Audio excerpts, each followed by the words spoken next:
ये अनिल मिश्रा है, ये बाबा साहब डॉक्टर भीमराव अम्बेडकर जी के प्रति इनके कितने गंदे विचार हैं। उनको पता है कि उनको पूरी तरीके से पता है कि उनके ऊपर जूतों की बरसात होगी, पानी की बरसात ना हो, लेकिन देख लेंगे कि किसके विचारों में कितनी ताकत है। तो जूते भी लेके जाएँगे ना, बिल्कुल। अगर वहाँ पर 10 लाख जूतों की बात हुई है, 5 लाख लोग भी पहुँचेंगे, 10 लाख जूते आराम से होंगे। मैंने बोला ना कि पानी की बारिश नहीं होगी, जूतों की बारिश होगी। आज के टाइम पे दलितों को एक कीड़े की तरह समझ लिया गया है कि पैर से इनको कुचलो और खत्म करो। इतना बड़ा पद होने के बावजूद उनके ऊपर जूता फेंका गया और उनका अपमान किया गया। इस व्यक्ति के साथ जातिवाद हो सकता है, तो हम लोग तो एक आम व्यक्ति हैं। सोचिए इनकी मानसिकता कितनी गंदी है। चाहे आप कितने ही उच्च पद पे क्यों ना बैठ जाएं, लेकिन आप इनके हिसाब से एक दलित हैं और दलित ही रहेंगे। ये हो रहा है सबका साथ सबका विकास। पता बाहर जाके तुम दांत दिखा रहे हो, तुम हंस रहे हो, तुम खुशी मना रहे हो जैसे तुमने पता नहीं कितने बड़े-बड़े मुकाम हासिल कर लिए हैं।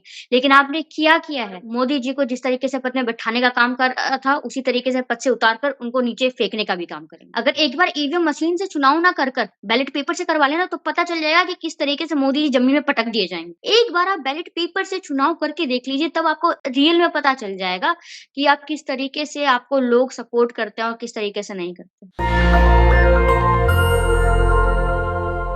आदाब, नमस्कार। मैं फैसल और आप देख रहे हैं नेशनल दस्तक। हमारे साथ मौजूद हैं निशु आजाद, जो बेबाकी से सोशल मीडिया पर अपनी राय रखती है और जिस तरीके से लगातार दलित समाज के साथ अत्याचार हो रहा है, चाहे वो दिल्ली में सुप्रीम कोर्ट का मामला हो, सीजीआई साहब के ऊपर जूता फेंका गया, वहीं दूसरी तरफ हरियाणा में आईपीएस जातिवाद के चलते वो आत्महत्या करने को मजबूर हो जाते हैं। इसके अलावा यूपी में हरिओम वाल्मीकि की मार कर पीट कर हत्या कर दी जाती है। वहीं दूसरी तरफ मध्य प्रदेश में जातिवादी ब्राह्मणवादी लोग लगातार बाबा साहेब का अपमान कर रहे हैं। उसी को लेकर चर्चा करेंगे। कम उम्र है इनकी, लेकिन जो परिपक्वता है, जो मैच्योरिटी है, वो बहुत ज़्यादा है। आपने इनकी वीडियोस देखी होगी, सामाजिक समझ देखी होगी, वो सारी चीज़ें झलकती है और इनसे समझने की कोशिश करेंगे कि आज देश में जो नफरत बढ़ रही है, खासकर दलित, पिछड़ा आदिवासी और अल्पसंख्यकों के खिलाफ, उसको कैसे देखती हैं। सबसे पहले जो पूरा सीजीआई का जो पूरा प्रकरण चल रहा है, उस पर क्या कहेंगी आप? कैसे देखती हैं और क्या सोचती हैं इसको लेकर? पहले तो आपका नमस्कार एंड धन्यवाद। जैसे कि आपको और हम सब अभी के टाइम पे सोशल मीडिया पर देख रहे हैं कि किस प्रकार जातिवादी हिंसा बढ़ रही है। जहाँ पर अभी न्यूली हमारे सामने एक केस आया है, जहाँ पर सुप्रीम कोर्ट में chief justice of India CJI Gavai के ऊपर जूता फेंका गया। क्यों?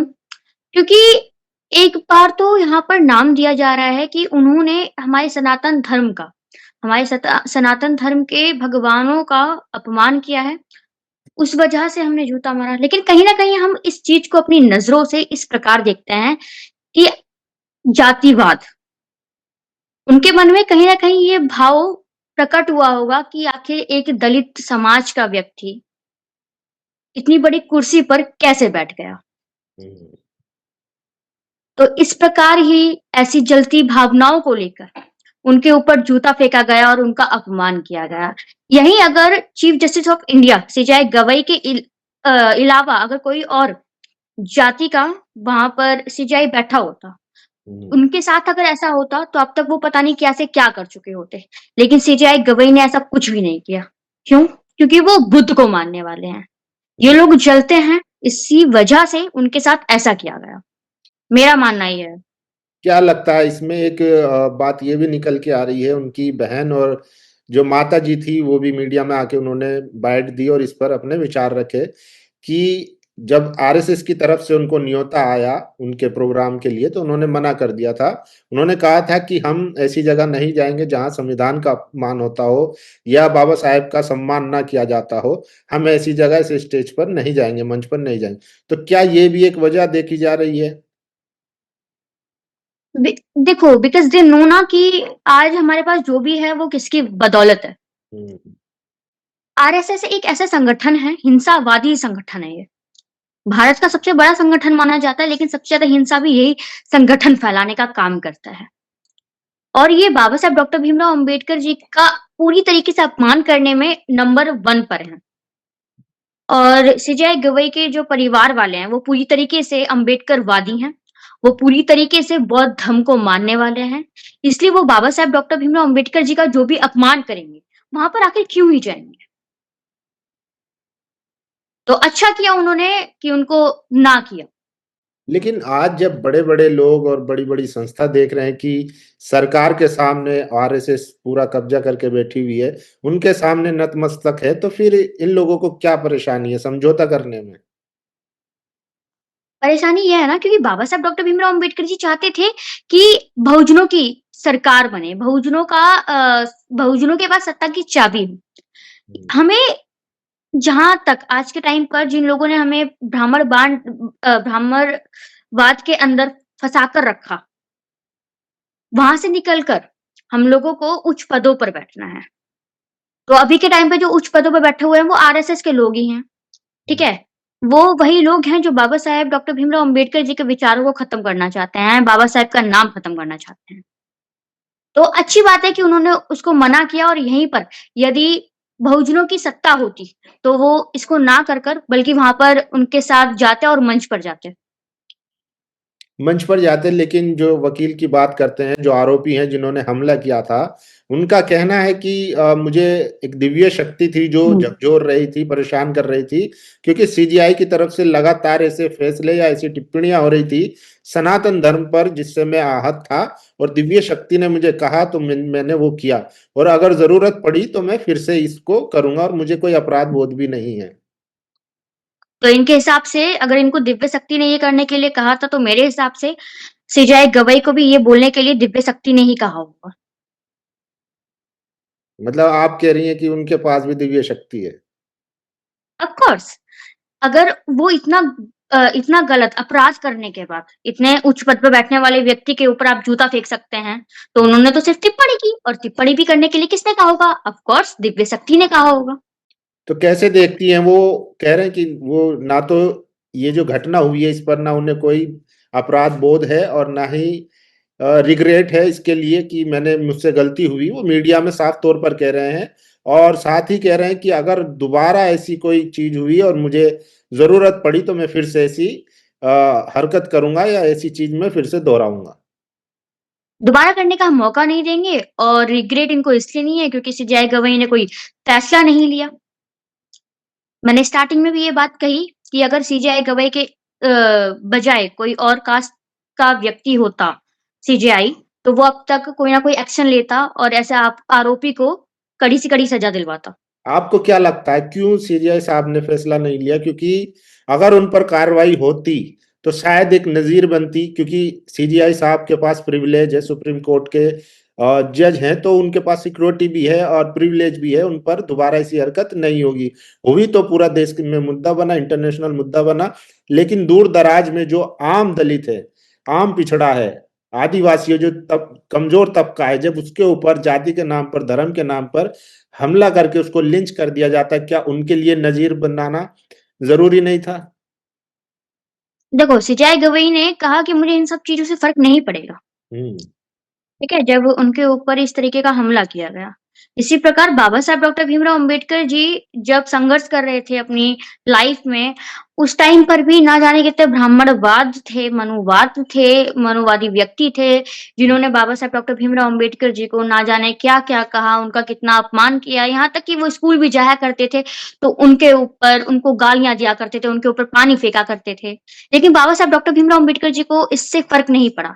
इसी वजह से ऐसी ही मानसिकता को लेकर, ऐसे ही विचारों को लेकर कहीं न कहीं सीजेआई गवई ने इनके ऊपर कोई एक्शन नहीं लिया। क्योंकि वो बौद्ध को भी मानने वाले हैं, शांत स्वभाव के व्यक्ति हैं। तो मेरा मानना है कहीं न कहीं इन्होंने ऐसे ही कारणों की वजह से कोई एक्शन नहीं लिया। अच्छा, हरियाणा में एक आईपीएस हैं जो और उनकी वाइफ भी जो है आईएएस अधिकारी हैं।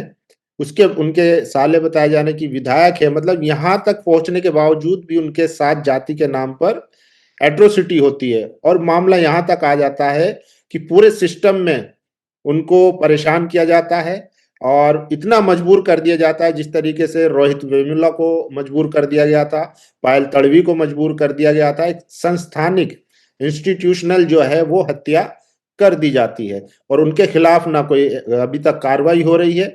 हालाँकि तमाम जो बीजेपी के मुख्यमंत्री हैं हरियाणा के, लोग मिलने जा रहे हैं लेकिन वो कार्रवाई एफआईआर में जो जो नामजद है, आरोपी है, उनका नाम तक नहीं है एफआईआर में। देखिए, मेरा मानना है कि सबसे पहले तो IPS IPS Indian police service इतना बड़ा पद होने के बावजूद जिस व्यक्ति के साथ जातिवाद हो सकता है, हम्म। तो हम लोग तो एक आम व्यक्ति हैं। सोचिए इनका इनकी मानसिकता कितनी गंदी है। हम्म। चाहे आप कितने ही उच्च पद पे क्यों ना बैठ जाएँ, लेकिन आप इनके हिसाब से एक दलित हैं और दलित ही रहेंगे। हम्म।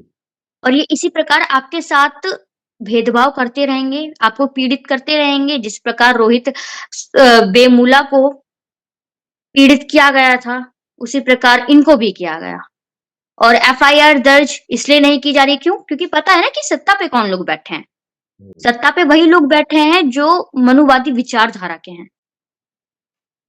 तो कहीं न कहीं उनको पता है कि उनके पीछे किसका हाथ है, उनको पता है कि उनके साथ कुछ भी नहीं होगा, इसलिए उनको कोई डर ही नहीं है। एफआईआर भी अगर हो जाती है तो इनके ऊपर कुछ होगा नहीं, आई नो बिकॉज़ इनके पीछे कोई ना कोई है ना। इनके पीछे मोदी जी ने एक तरीके से हाथ दे दिया, बेटा तुम जो भी करो हम तुम्हारे साथ हैं, कोई परेशानी है नहीं है, हम तुम्हारे साथ हैं और हम तुमको हमेशा बचाते रहेंगे। मतलब आप सरकार पे आरोप लगा रही हैं, सरकार के संरक्षण ऑफ में कोर्स, ऑफ कोर्स क्योंकि सर। अभी के टाइम पर ना जाने हम कितने केसेस देखते हैं जहाँ पर ये तो फिलहाल एक आईपीएस का केस था। ना जाने हम कितने केस देखते हैं जहाँ पर है एक दलित लड़की के साथ हर रोज एक ना एक रेप केस आता है सामने। उसके ऊपर कोई एक्शन नहीं होता क्यों? क्योंकि उन्हें पता है कि सत्ता पे कौन बैठा है। उनका मन है वो कुछ भी करेंगे। आज के टाइम पे दलितों को एक कीड़े की तरह समझ लिया गया है कि पैर से इनको कुचलो और खत्म करो। लेकिन सरकार तो दावा करती है कि सबका साथ सबका विकास, और प्रधानमंत्री खुद कहते हैं कि मेरे दलित भाइयों को मतलब परेशान ना किया जाए, उन पर अत्याचार ना किया जाए, क्योंकि मुझे दुख होता है। खुद वो खेद जो है व्यक्त करते हैं। दुःख होता है तो आप इस पे कोई एक्शन क्यों नहीं लेते? सबका साथ सबका विकास, किसका साथ हो रहा है और किसका विकास हो रहा है वो हमें भी पता है। अमीर अमीर बनता जा रहा है, गरीब गरीब बनता जा रहा है। ये हो रहा है सबका साथ सबका विकास। मोदी जी अपने भाव तो व्यक्त करते हैं, लेकिन उनके ऊपर कोई एक्शन नहीं लेते हैं। आखिर आपका प्रधानमंत्री होने का क्या फ़ायदा है जब आप अपने भारत के नागरिकों को प्रोटेक्ट नहीं कर सकते? वो दावा करते हैं कि मजबूत हुआ है पिछले 10-12 सालों में देश, प्रधानमंत्री के क्या नेतृत्व में। मजबूत हुआ है? क्या मजबूत हुआ है? दिन-ब-दिन हिंसा बढ़ती जा रही है। अभी बीच में एक चीज़ बहुत वायरल हुई थी कि अगर आपको महाराष्ट्र में आना है तो आपको मराठी ही बोलनी पड़ेगी। हम्म। आपको भाषा के हिसाब से आपके साथ भेदभाव किया जा रहा था। ये हो रहा है सबका साथ सबका विकास। हमारा भारत 4th लार्जेस्ट इकोनॉमिक में आ चुका है, लेकिन फिर भी हमारे भारत में क्या चल रहा है? जातिवाद, भेदभाव, धर्म के नाम पर लड़ाई। बाहर जाकर तो आप सब बच्चों से हाथ मिला रहे हैं, लेकिन यहीं अपने खुद के देश की तुम्हें हालत नहीं पता। बाहर जाके तुम दाँत दिखा रहे हो, तुम हँस रहे हो, तुम खुशी मना रहे हो जैसे तुमने पता नहीं कितने बड़े-बड़े मुकाम हासिल कर लिए हैं। लेकिन आपने किया है? हमारा भारत देश एक ऐसा देश है जहाँ पर हर चीज़ में जीएसटी लगती है, हर एक चीज़ में जीएसटी लगती है। अगर इंसान कोई 14 लाख की कार भी खरीद रहा है तो उसको करीब 10 लाख तो एक्स्ट्रा जीएसटी देनी पड़ती है। अब तो जीएसटी घटा दिया है, बचत का महोत्सव मनाया जा रहा है अब। जी, बिल्कुल, हम भी देख रहे हैं कि जीएसटी किस तरीके से घटाई गई है, लेकिन इससे फ़ायदा क्या हुआ? अब आगे क्या लग रहा है? एक जो है ग्वालियर में एक वकील हैं, मिश्रा जी, वो हुँ। लगातार बाबा साहेब पर जो है टिप्पणी कर रहे हैं, एजेंट बता रहे हैं अंग्रेजों का। तो मैंने स्टार्टिंग से अभी हमारे ऊपर हम जो बात कर रहे हैं वो किस चीज़ के ऊपर बात कर रहे हैं? मनुवाद के ऊपर। तो ये भी एक मनुवादी विचारधारा के व्यक्ति हैं, ये उन्हीं में से हैं जो संविधान बदलना चाहते हैं, ये उन्हीं में से हैं जो कहते हैं कि संविधान निर्माता बाबा साहब डॉक्टर भीमराव अम्बेडकर जी नहीं है बल्कि बीएन राव हैं। ठीक हम्म। है, तो ग्वालियर में अभी सुनील अस्ती जी ने एक घोषणा की है कि हम सभी को 15 अक्टूबर को ज़्यादा से ज़्यादा संख्या में ग्वालियर में पहुँचना है और उनको 10 लाख जूतों की माला पहनानी है। तो कहीं न कहीं मैं इस चीज़ को इस तरीके से देखती हूँ कि सुनील अस्ती जी ने जो कहा है वो सही कहा है और जो ये अनिल मिश्रा है, ये बाबा साहब डॉक्टर भीमराव अम्बेडकर जी के प्रति इनके कितने गंदे विचार हैं। आज जो ये एडवोकेट बन के बैठे हुए हैं, वो संविधान की बदौलत है और संविधान किसने बनाया? The father of Indian constitution is Baba Saheb doctor Bhimrao Ambedkar ji, जिनके ये कुछ भी है ही नहीं कि बाबा साहब डॉक्टर भीमराव अम्बेडकर जी ने इनके लिए कुछ किया भी है। तो ऐसे लोगों पर कार्रवाई क्यों नहीं हो रही है? जबकि आप लोग अगर बहुजन समाज इसके खिलाफ प्रदर्शन भी करता है, कल भी हमने दिल्ली में एक प्रोटेस्ट था जहां पर पूरा मतलब जितने प्रोटेस्टर थे उससे ज्यादा पुलिस थी और उनको डिटेन कर लिया गया। तो लोगों को अपनी बात रखने के लिए भी मौका नहीं दिया जा रहा है, सड़कों पर निकलने तक नहीं दिया जा रहा है पीसफुल तरीके से। ऐसा ही सुनने में आ रहा है हमारे कि अगर एमपी में ग्वालियर में ऐसी कोई प्रोटेस्ट या ऐसे लोग जमा होते हैं तो उनके खिलाफ कार्रवाई की जाएगी। तो कार्रवाई आखिर क्यों की जाएगी? मैं ये जानना चाहती हूँ सबसे पहले, आप कार्रवाई उनके खिलाफ क्यों नहीं करते हैं जिन्होंने बाबा साहब डॉक्टर भीमराव अम्बेडकर जी का अपमान किया है? क्या बाबा साहेब जी का हमारे भारत देश में कोई योगदान नहीं है? बाबा साहेब डॉक्टर भीमराव अम्बेडकर जी हमारे भारत के नाम से ना जाने कितने देशों में, विदेशों में माने जाते हैं। लेकिन एक हमारा भारत देश ही है जहाँ पर बाबा साहेब जी का कुछ माना ही नहीं जाता, जिनका खुलेआम प्रतिदिन लोग विरोध करते जा रहे हैं। उनके संविधान का भी कोई सम्मान नहीं कर रहा है, कुछ कर ही नहीं रहा है। आखिर ऐसा क्यों? उन लोगों के खिलाफ आप कार्रवाई कीजिए ना। लेकिन लोग तो मेरा आप मानना तो ये है। लेकिन लोग तो आप इकट्ठा कर रहे हैं ना, समाज में लोग तो इकट्ठा आप कर रहे हैं। तो लॉ हमें एंड इकट्ठा ऑर्डर होना बिगड़ पड़ेगा ना। लॉ एंड ऑर्डर बिगड़ने का खतरा है। अच्छा, और यहीं पर अगर मतलब कि बाबा साहब डॉक्टर भीमराव अम्बेडकर जी का जिसने अपमान किया है, उसका क्या? क्या हम इकट्ठा होकर वहाँ पर उनके खिलाफ कुछ कर भी नहीं सकते? क्या हमें इतना राइट भी नहीं है? लॉ एंड ऑर्डर अगर हमारे ऊपर लग सकता है, तो उनके ऊपर भी ऑफ़ कोर्स लगेगा ही। नहीं, समाज में दंगा भड़कने की आशंका है, इसलिए पुलिस कार्रवाई कर सकती है आप लोगों पे। हमारे ऊपर होगा तो साथ ही साथ उनके ऊपर भी होना चाहिए, हमारा मानना तो ये है। क्या करेंगे अब आगे, क्या प्लान है, क्या किस तरीके से देख रहे हैं जो लगातार इसका लड़ाई कैसे आगे इसको बढ़ाएंगे? क्योंकि मामले हमले रुक नहीं रहे हैं और लगातार सरकार के संरक्षण में ये चीजें हो रही है। बाबा साहब डॉक्टर भीमराव अम्बेडकर जी ने कहा था कि वोट हमारा एक ऐसा मात्र हथियार है जिससे हम अपना एक राजा चुन सकते हैं, अपना एक नेता चुन सकते हैं। तो मेरा मानना है कि अगर ये ऐसी हिंसाएँ मुझे पता है कि ये नहीं रुकेंगी आगे चलकर भी, ये इसी तरीके से बढ़ती जाएँगी। तो आने वाले चुनाव में हम लोगों को इकट्ठा करने की कोशिश करेंगे, लोगों को ये बताने की कोशिश करेंगे कि आपके लिए आखिर इस देश में कौन क्या कर रहा है और कितना कर रहा है, किसका क्या बलिदान है, तो शायद लोग समझेंगे और अपना एक कीमती वोट सही से इस्तेमाल करेंगे और सही व्यक्ति को देंगे। और मोदी जी को जिस तरीके से पद में बिठाने का काम कर रहा था, उसी तरीके से पद से उतार कर उनको नीचे फेंकने का भी काम करेंगे। मोदी जी तो कहीं नहीं जा रहे 47 तक, वो तो दावा करते हैं कि हम 47 तक कहीं नहीं जाएंगे। आखिर वो इन सब चीज़ों के प्रति इतना श्योर कैसे हैं? उन्हें बिकॉज़ भरोसा अभी है के कि टाइम पे हम देख रहे हैं। हाँ, उन्हें भरोसा है जनता पे, लोग उनको चुनते हैं। भरोसा जनता पे नहीं ईवीएम पर है, हम्म। ईवीएम मशीन पर है। अगर एक बार ईवीएम मशीन से चुनाव ना कर बैलेट पेपर से करवा लेना तो पता चल जाएगा कि किस तरीके से मोदी जी ज़मीन में पटक दिए जाएँगे, जनता के द्वारा। तो जनता उनके साथ नहीं है। नहीं है जनता, कहीं से भी जनता साथ नहीं तीन है। तीन बार। हर बार हम्म। ये हर बार ईवीएम को हैक करने के बाद ये जीत जाते हैं और फिर अपनी धूम-धाम से सेलिब्रेट करते हैं कि हम जीत गए। एक बार आप बैलेट पेपर से चुनाव करके देख लीजिए तब आपको रियल में पता चल जाएगा कि आप किस तरीके से आपको लोग सपोर्ट करते हैं और किस तरीके से नहीं करते।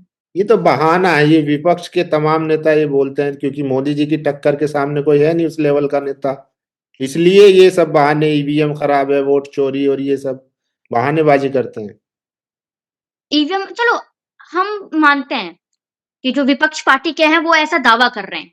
लेकिन अब मेरा मानना है कि हमें भी एक मतलब हम लोगों को एक शांति दिलवाने के लिए ईवीएम से चुनाव ना करके आप बैलेट पेपर से करवा लीजिए। हम भी शांत और आप भी शांत। तो आपको भी आपको कोई परेशानी नहीं होगी, फिर हमें भी कोई परेशानी नहीं होगी।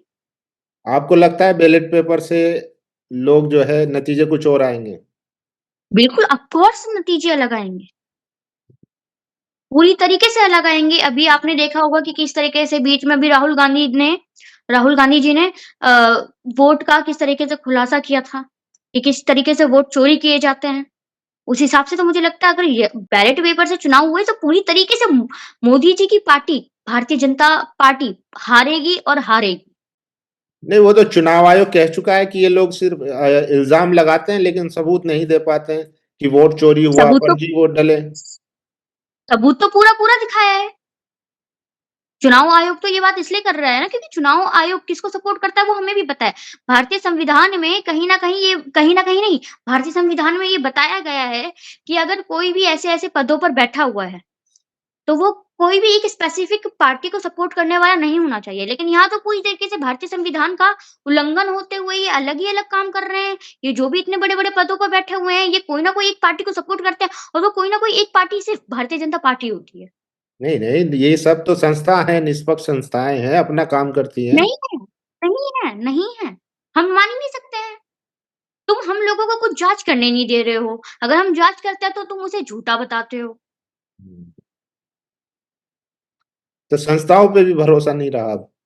नहीं, संस्थाओं पे भरोसा नहीं लगा। क्यों? क्योंकि हमें पता है कि संस्था पे जो लोग बैठे हुए हैं ना, वो उन्हीं के लोग बैठे हुए हैं। चलिए, बहुत-बहुत शुक्रिया बात करने के लिए निशु जी हमसे। तो ये निशु आज़ाद थी और बेबाकी से अपनी राय रखती हैं और सामाजिक मुद्दों की बहुत ज़्यादा समझ है, जिस तरीके से आज देश भर में दलितों पर, पिछड़ों पर, आदिवासियों पर, माइनॉरिटी पर एट्रोसिटी बढ़ती जा रही है और कहीं न कहीं जो संविधान है, उसकी मूल भावना के खिलाफ जाकर सरकारें ऐसा काम कर रही है। एक तरफ दिल्ली में सीबीआई पर जूता चलता है और उनके आरोपियों पर एफआईआर दर्ज नहीं होती है, मुकदमा नहीं होता है। दूसरे गैर बीजेपी शासित राज्यों में पंजाब और कर्नाटक में उनके खिलाफ एफआईआर दर्ज होती है। वहीं आईपीएस बीजेपी राज्य हरियाणा में बीजेपी की सरकार है। तो जहाँ-जहाँ बीजेपी की सरकार है, चाहे यूपी हो, हरियाणा हो, दिल्ली हो या और तमाम ऐसे राज्य उत्तराखंड हो, असम हो, लगातार जो है वो ऐसे मामले देखने को मिल रहे हैं जहाँ पर संविधान की धज्जियाँ उड़ाई जा रही है। बाकी आप लोगों की इस पूरी चर्चा पर क्या राय है? अपनी राय ज़रूर दीजिए। शुक्रिया। जाते-जाते एक बात कहना चाहूँगी, जी, यदि अभी के टाइम पे जो लोग भी मुझे देख रहे होंगे, उनका सबसे पहले तो धन्यवाद और दूसरी बात ये कि यदि आप बाबा साहब डॉक्टर भीमराव अम्बेडकर जी का सम्मान करते होंगे, तो आप ज़रूर अपने एक डिस्ट्रिक्ट से अनिल मिश्रा के खिलाफ एक एफआईआर दर्ज ज़रूर करवाएँगे क्योंकि 1, 2, 3 एफआईआर दर्ज में ही वो डरकर चूर हो गए हैं। तो कृपया कर अगर उनके ऊपर ज़्यादा से ज़्यादा एफआईआर होंगी, तो उनको गिरफ्तार किया जाएगा और बस। तो वो तो हमने अभी देखा था उनकी एक वीडियो वायरल हो रही है जिसमें वो ब्राह्मण समाज के जो संगठन है उनसे अपील कर रहे हैं कि आप भी आइए हमारा साथ दीजिए और ताकि ये लड़ाई लड़ी जा सके। क्योंकि उनको पता है ना क्योंकि उनको पता है ना कि वो किस तरीके से हारेंगे। उनको पता है कि उनको पूरी तरीके से पता है कि उनके ऊपर जूतों की बरसात होगी, पानी की बरसात ना होकर। तो ये जो तो इसलिए वो दूसरे संगठन से अपील कर रहे हैं कि आप ज़्यादा से ज़्यादा संख्या में पहुँचे और काफ़ी संगठन वहाँ पहुँच भी रहे हैं। लेकिन देख लेंगे कि किसके विचारों में कितनी ताकत है। हुँ, लेकिन आप तो जूता लेके जा रहे हैं उनको पहनाने के लिए। तो जूते भी लेके जाएँगे ना हम, बिल्कुल। अगर वहाँ पर 10 लाख जूतों की बात हुई है, 5 लाख लोग भी पहुँचेंगे, 10 लाख जूते आराम से होंगे और उनके ऊपर मैंने बोला ना कि पानी की बारिश नहीं होगी, जूतों की बारिश होगी। जूतों की बारिश होगी। चलिए शुक्रिया बात करने के लिए। धन्यवाद। नेशनल दस्तक की आपसे गुजारिश है कि अगर इसको बचाना चाहते हैं तो नेशनल दस्तक को सब्सक्राइब करने के लिए रेड कलर के सब्सक्राइब बटन को दबाएं, फिर बेल आइकन की घंटी दबाएं। नेशनल दस्तक को बचाने के लिए बहुत जरूरी है कि हर खबर को शेयर करें, लाइक करें, कमेंट जरूर करें।